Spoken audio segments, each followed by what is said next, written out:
Hello, you're watching the Hub Online Network. My name is Gareth. Sorry for the delay. We're about 17 minutes late. I apologize for that. But here we go.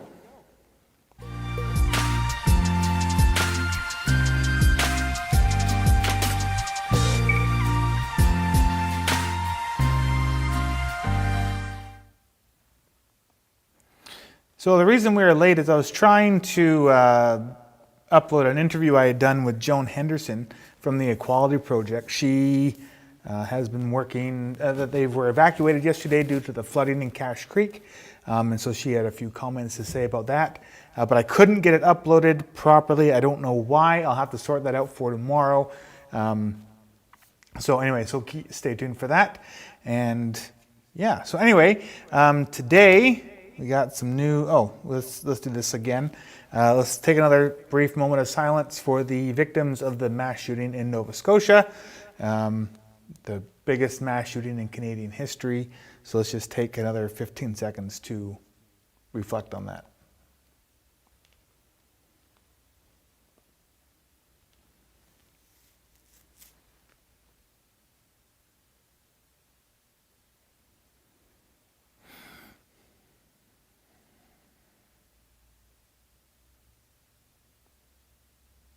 Okay, and of course our thoughts and prayers go out to all those people that are affected by this in Nova Scotia. Your thoughts, or you are in our thoughts. So let's get into the numbers. So worldwide today, we're looking at 2,628,391 total confirmed cases. That is up by about 70-ish thousand people, give or take. There are 181,915 total deceased, with 1,719,157 total active cases currently around the world. Of that number, 41,022 are critical. And we also have 726,389 people that have recovered. So that is a significant number. Now, if you are sitting at home and you would like to say your piece about COVID-19 or anything else going on, please give me a call, 778-694-4662. And you can get in touch with me right now. Now, talking about numbers here, let's go into what is going on in BC. So we have a total of 71 new cases. Now that sounds like a very significant number when we've been seeing, sort of 20 to 25 new cases a day. So what that takes into account is the 28 new cases in that poultry processing plant that was found yesterday, or talked about first yesterday. So with that number taken out, we still have 43 new cases. So the poultry thing did inflate our numbers, but we would have had 43 new cases anyway. So that is a significant jump from the 20 to 25 a day that we have been having. So that brings our total to 1,791 people that have been infected. And so the breakdown is that this is 745 people in Vancouver, 747 people in Fraser Health, 110 people on the island, 153 people in Interior Health, and that number hasn't changed over the last 3 days. So Monday to now, it's been at 153, and 40 people in Northern Health. There are 3 new deaths and 3 new outbreaks in Fraser Health at long-term care facilities. Now, one thing that Bonnie Henry said today that I found interesting was the 90 people in BC that have died from this have all been in long-term care homes. But that doesn't sound right, because I know that there are some people at home. There's one gentleman in Kamloops that passed away at home. So I'm not sure why she said that. But in the poultry plant, the reason that there were so many cases is people were going in to work that were sick. So Bonnie Henry is saying, if you have the sniffles, if you even if you think it's just allergies, don't go to work. You will not be penalized by calling in sick right now. So if you are sick for any reason, do not go into work. Again, if it's anything small or big, you just don't know. It's not worth the risk. We need to contain these outbreaks as much as possible. BC has been doing a fairly good job so far, but things can change on a dime when it's a pandemic. So please, if you're sick, stay home. That covers that. So Trudeau has also now talked about a new form of funding for workers. This is the Canada Emergency Student Benefit. So we have the relief benefit, the small business benefit, the business benefit, and now the student benefit. So this will, if you are a student that is now graduated and was planning to work, and you're going to be going to school in September, I think that's the linchpin on this one, is if you're going to be going to school on September 1st, you are eligible for $1,250 a month between May and August. So that's something that you can apply for now through the Canada Revenue Agency, so the CRA. So you can go and apply for that. If you are a student and you are watching someone that is in need or you have a disability, you're eligible for $1,750. So if you're a normal student, $1,250. If you're watching someone in need or have a disability, $1,750. Now, and again, you can apply through the Canada Revenue Agency. The first payment will be going in on May 1st, so you need to apply now, so keep that in mind. Because of the shootings in Nova Scotia, this Friday is Wear Red Friday. So we're going to be doing our 1-year birthday celebration here at the Hub Online Network at 4. We will be wearing red.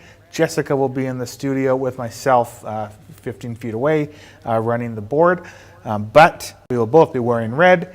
And the COVID-19, so in Canada, just to go back to the numbers here for a sec, in Canada we've passed 40,000 cases with just under 2,000 deaths, or at 1,971 deaths.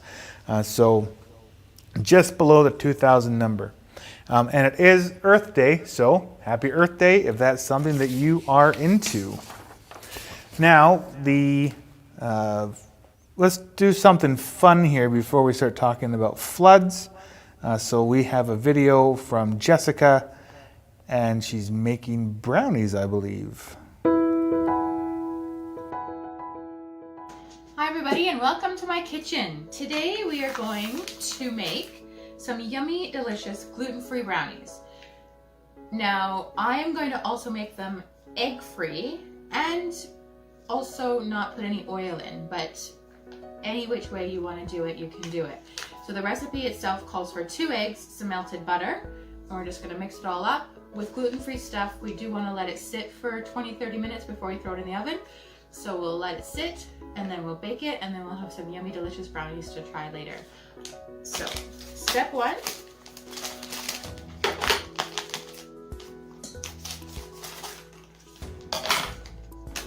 Is simply to open the mix, dump it in the bowl.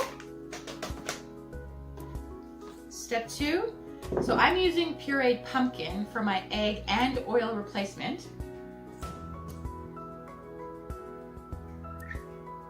And that was just over half a cup. I'm going to mix that all together.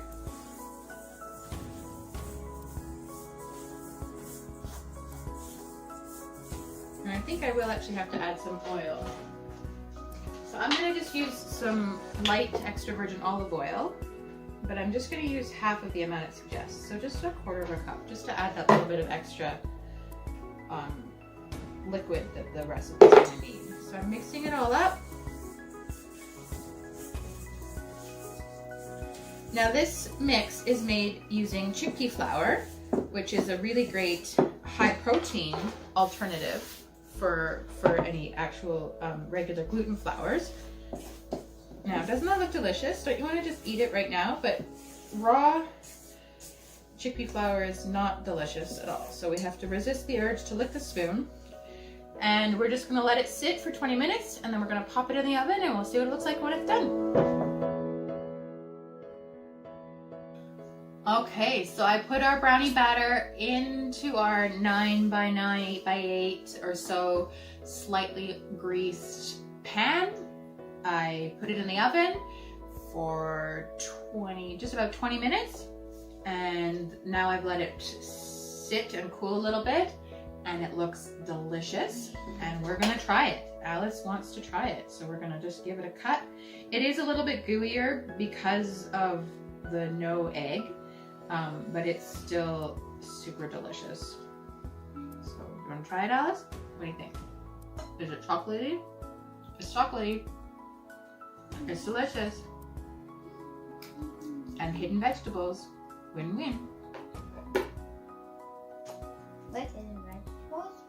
Yep. What do you think? Good?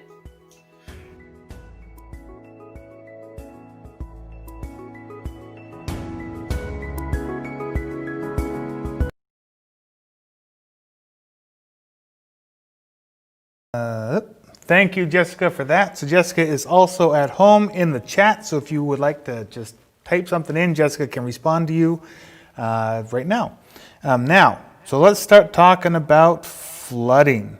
Now, the flood hasn't changed too much, so this is going to be a lot of the same information as yesterday, but it's still good information. So these are some pictures from the Nelsons, Charlene Nelson, and so what she says is that she has been measuring the heights of the water by her place, and it has rose 13 inches from the 16th to 18th, and then 22 inches from the 18th to 19th.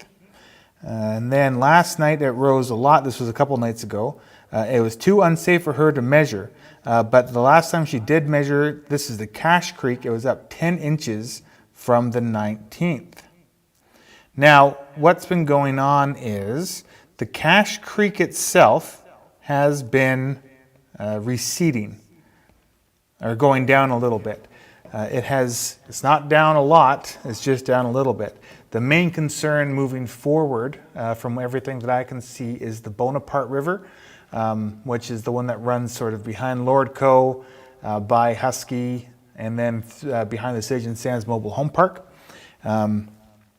And so there have been several evacuation alerts issued. And I'm going to play the video again from yesterday just to give you guys, I already say it here, so I might as well do it again. So here's my video from yesterday. Good. Hello, my name is Gareth. You're watching the Hub Online Network. We are live right now down at the Cache Creek Fire Hall, where they're preparing for more flooding. They did flood last night, late last night, or it did breach over here. So anyway, there's been lots of updates about this. So as of today, the village of Cache Creek has declared a local state of emergency.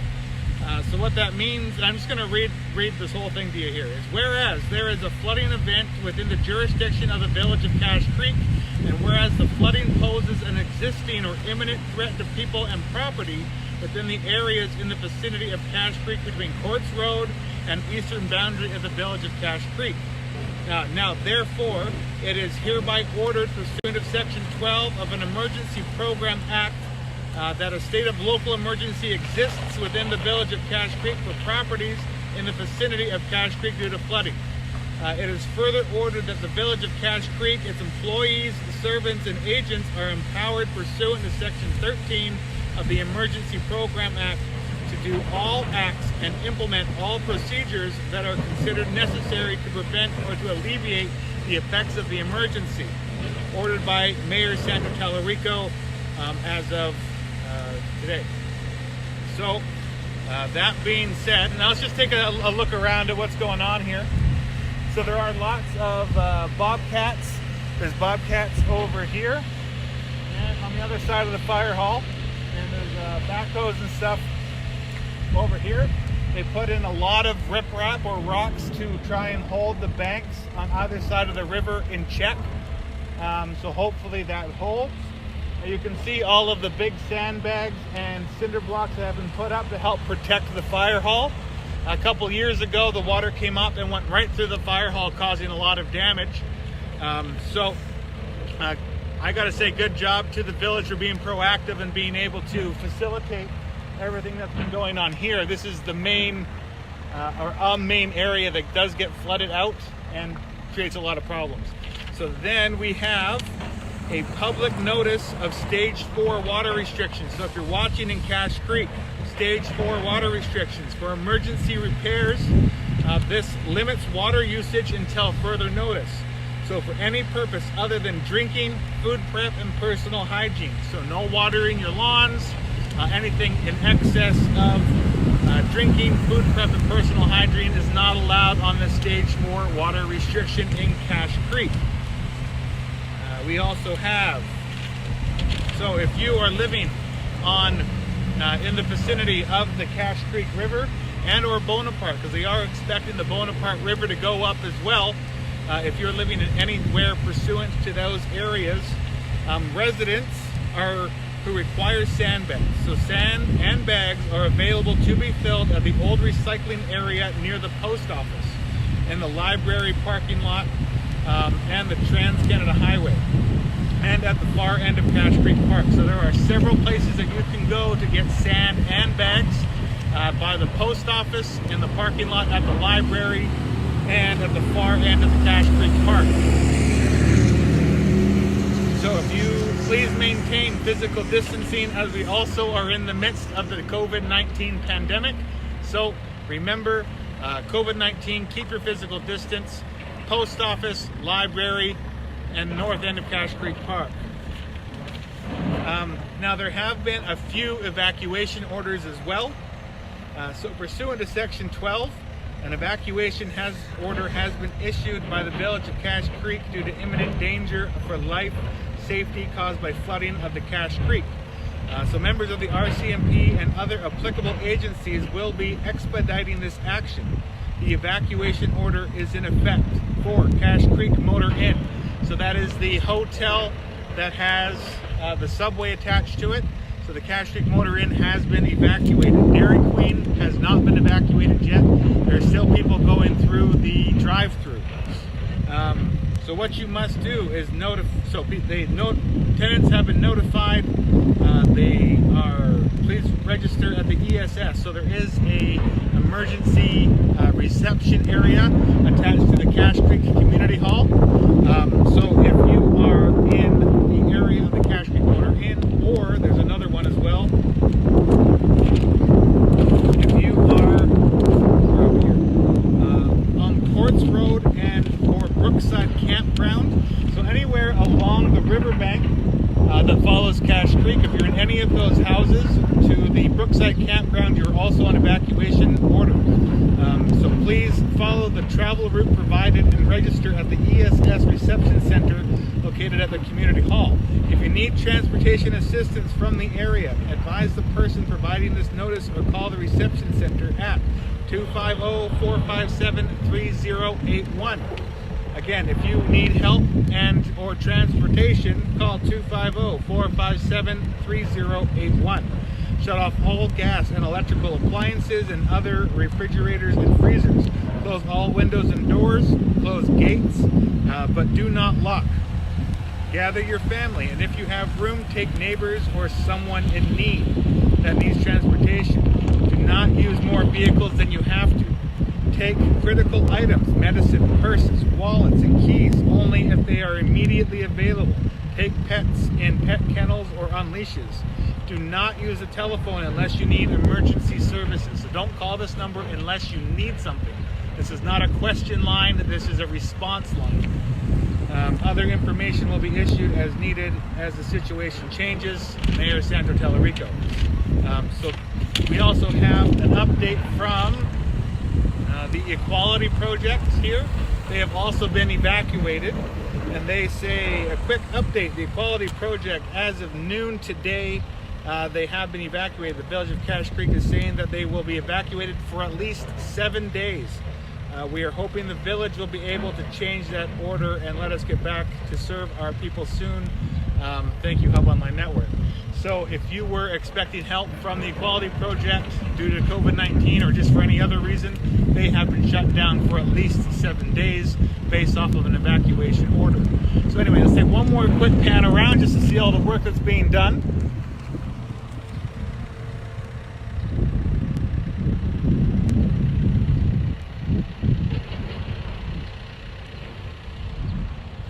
If you have any questions or concerns, you can email me at hon@ashcrofthub.com. I will be doing my normal show at 4 o'clock today, so check in there. I'll try and have more details as to what's going on. Thank you very much for watching. Stay safe, and if you're evacuated, again, stay safe. Hope everybody is doing well, and we'll talk to you guys soon. Thank you so much.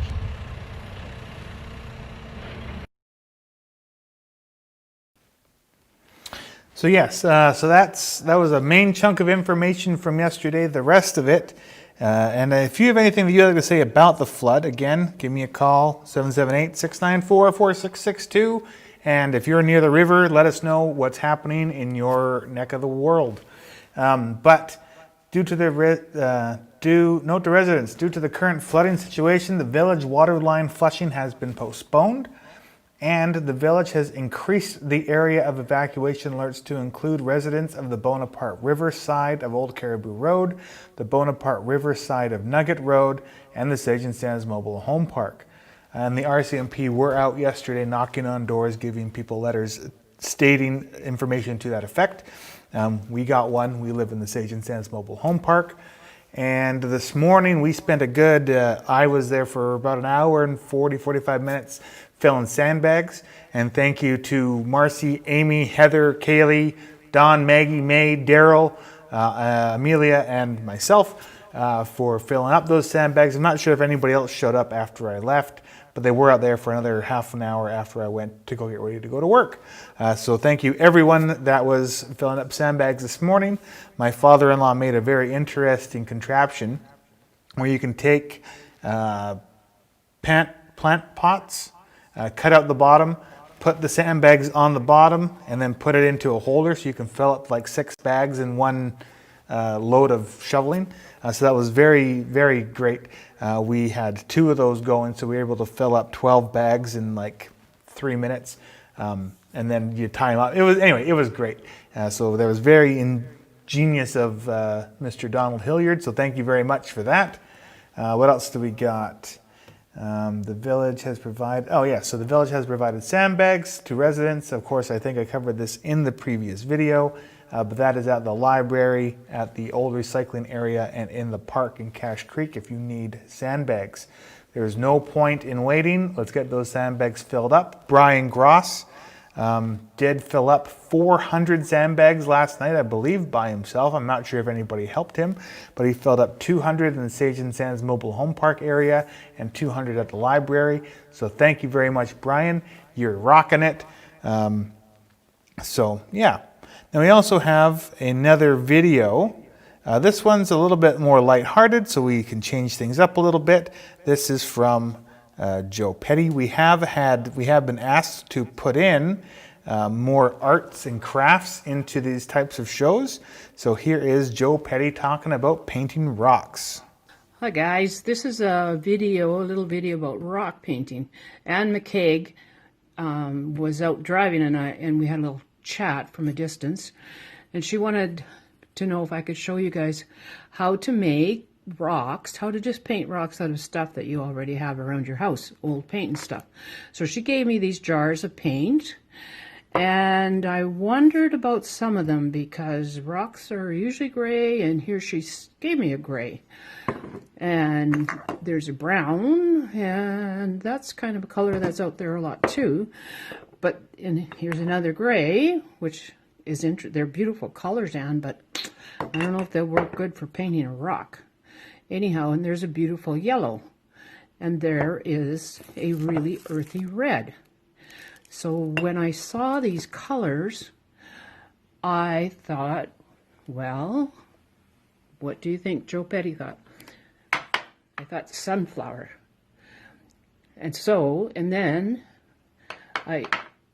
I took some of the other colors that I have found in my studio from an old murals that I used to paint. Lots of you know I've painted all walls all over the place. So I found a violet, and I found a blue. So I added them to this house paint that Anne had given me. There we go. And then I got a bunch of rocks and I painted them all a light color. How do I do? There we go. Because it's nice when you're painting rocks to have a base.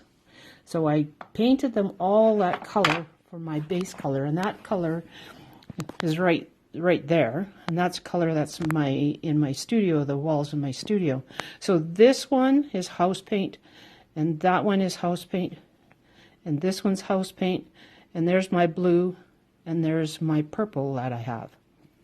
So the next thing I did was I looked at these and I thought, what could I paint?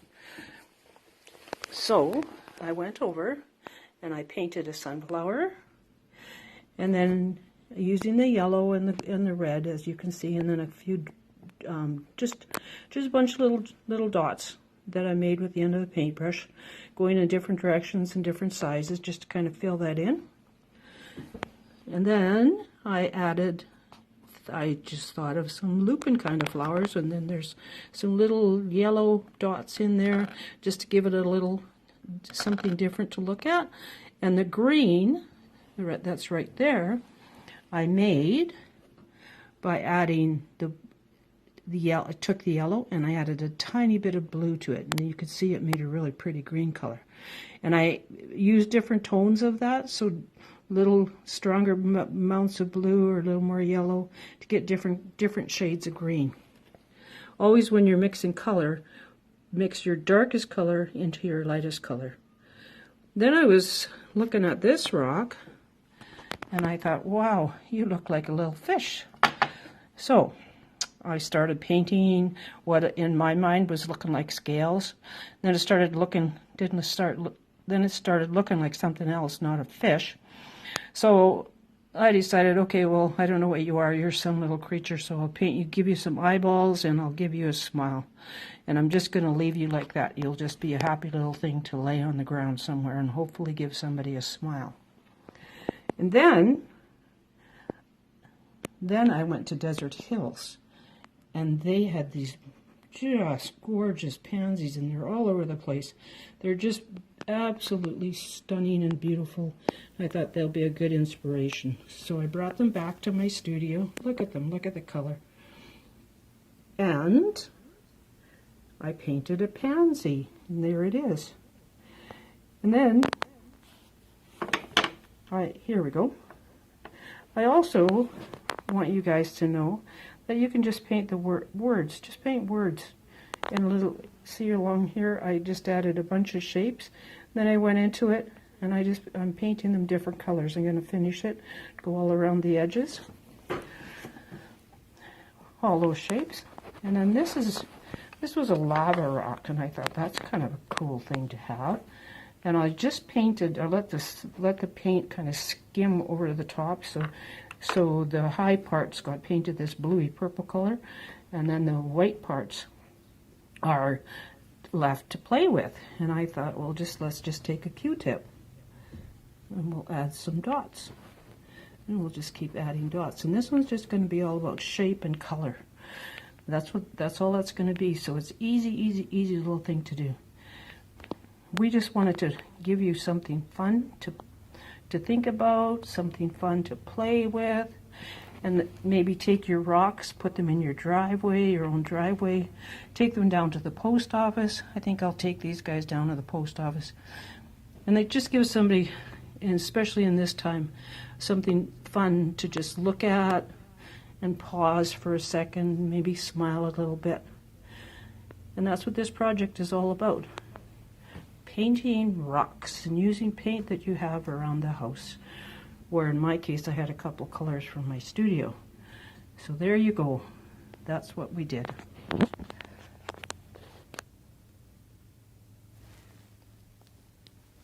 So thank you, Joe. Of course, Joe Petty is a world-renowned artist that lives right here in Ashcroft.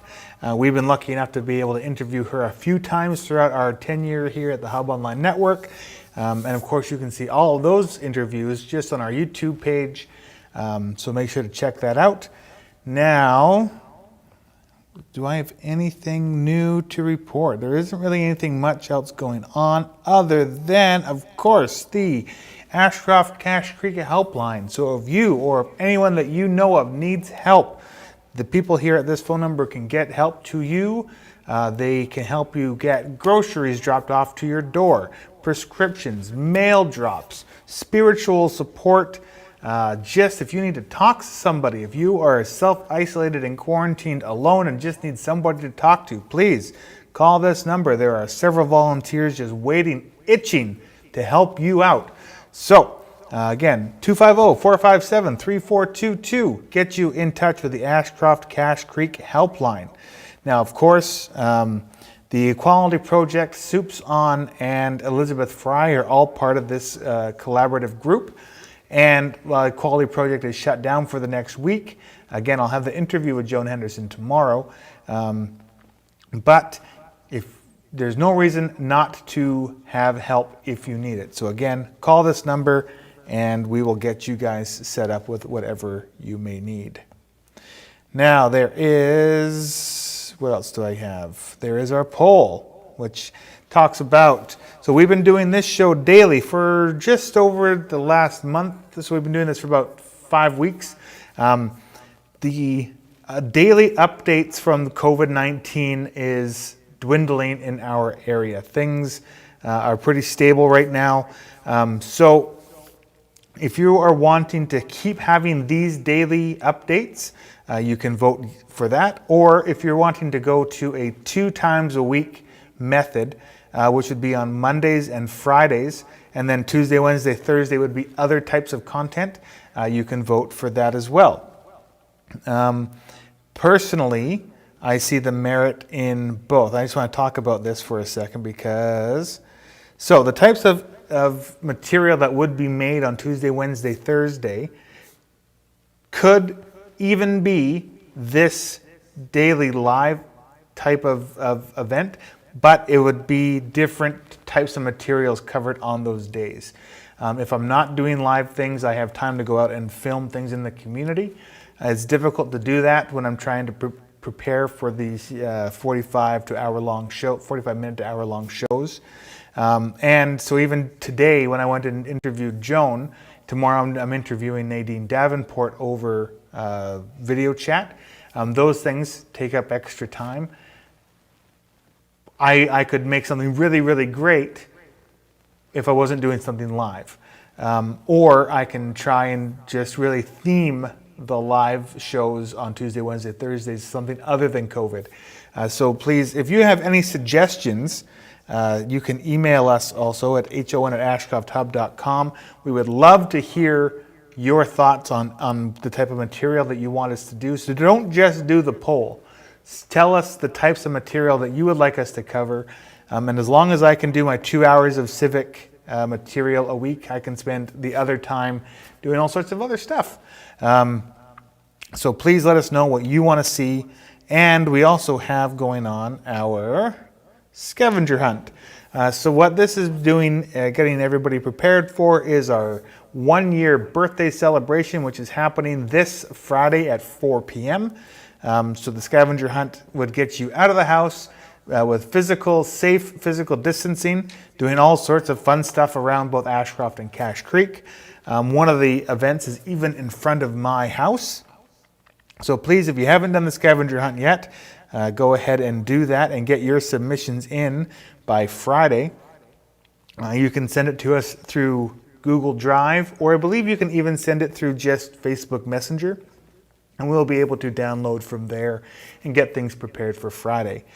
Friday morning at the latest, we're going live at 4, so I need to be able to have time to put things together in editing, and so we can have it for Friday afternoon. What else do we got? So that's pretty much it for today. It's a relatively short show. A lot of the information is similar to yesterday as it is today. And yeah, so tomorrow I'm interviewing Nadine Davenport. We're going to be talking about her as an artist, not as a councilwoman. And hopefully we can show that tomorrow afternoon. If not, we'll have it part of our Friday birthday celebration. But please like, share, and subscribe. Of course, Dana is doing the books in the morning at 10 o'clock until the end of the week. Her contract is up as of Friday, so Friday is her last day. So make sure to send in your well wishes and thank yous to Dana. And yeah, so everybody, have a good day. If you have any questions or comments, you can email us, comment on this video, and we will get back to that tomorrow. So stay safe. We'll see you guys tomorrow at 4 p.m. Have a great night. See you later.